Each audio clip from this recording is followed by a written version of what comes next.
So what is Team Obama doing about this existential threat? Joining me now from New Orleans, chief political analyst at BennyTheJokeMan.com, Ben Walsh. Ben, I really kind of had to rub my ears when I heard Homeland Security Secretary Jeh Johnson come out and testify and say that his job is to give a voice to Muslims. Yes, Graham, but his is a worthy cause. For example, just a few days ago in Texas, 2 Muslims were shot dead just because they were trying to kill people. You know, but this is serious, Graham. ISIS has threatened to kill Pamela Geller. She's the one who organized the Muhammad cartoon contest. And the terrorists also object to the comic strip Doonesbury, not because it's anti-Islamic, but because it's just not funny. Yeah, well, now this is disgusting. A newly released video shows ISIS terrorists destroying the ancient ruins of Nimrud. Now, this destruction has horrified archaeologists. They say the ruins are ruined. And speaking of terror, this Ayatollah Ali Khamenei said that Iran will not negotiate under military threat, to which President Obama said, okay, whatever you say.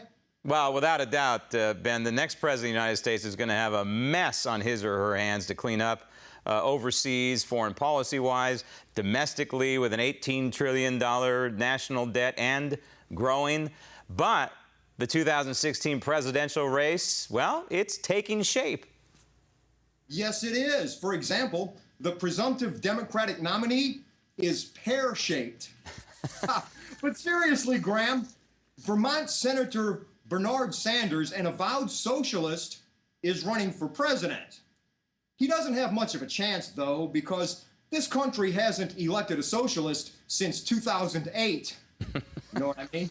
I know what you mean. This Sanders actually thinks that Hillary Clinton is too conservative. But then again, he thinks Michael Moore is too skinny. So take his, yeah, you know, he's crazy. Now, another of Hillary's potential rivals is Martin O'Malley, but he's facing some tough questions. Like, who the hell is he? Now, let's take a look at the Republicans. Senator Rand Paul is running for president. Now, critics say he is a delusional crackpot, but they may have him confused with Ron Paul. And yeah, and here we go again. Here we go again. Donald Trump says he's serious about running. Pundits don't give him much of a chance, but historians point out that in 1836, Martin Van Buren was elected with equally ridiculous hair. Oh, a little history there. That's nice. Go ahead.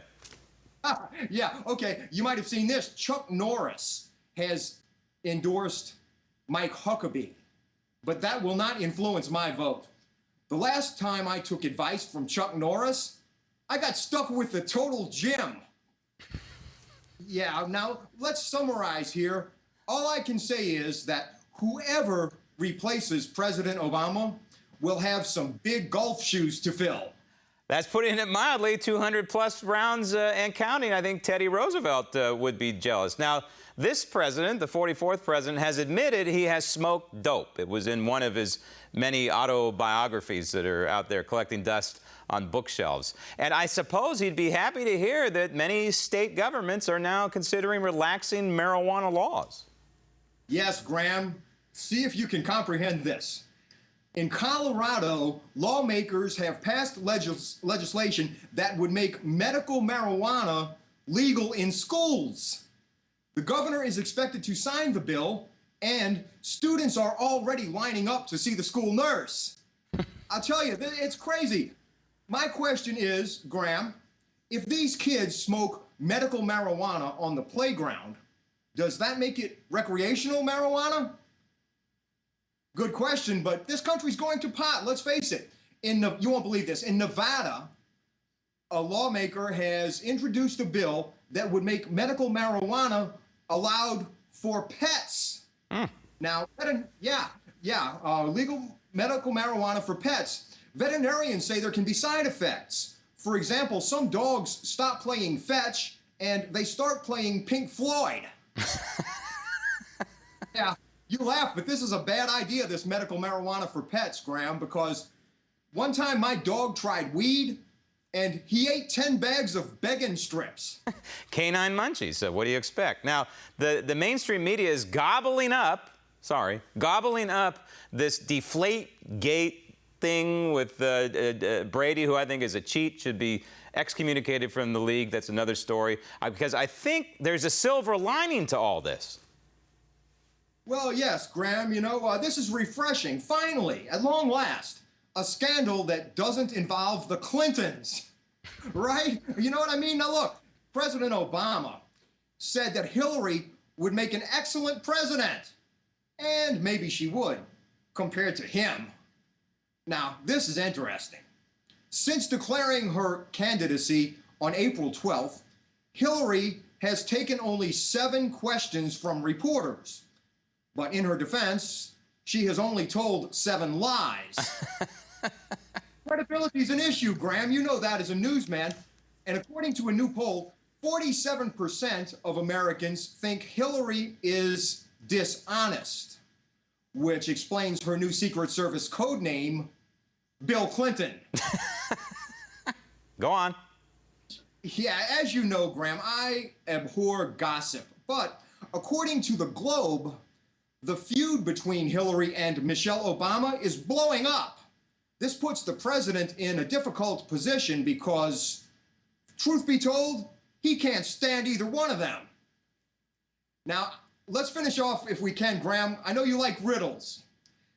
So answer this for me, if you will. Mm-hmm. What is the difference between Hillary Clinton and the Invisible Man? What? The Invisible Man is transparent. Good point. He also has a soul. So how do you like that? Benny, out of time.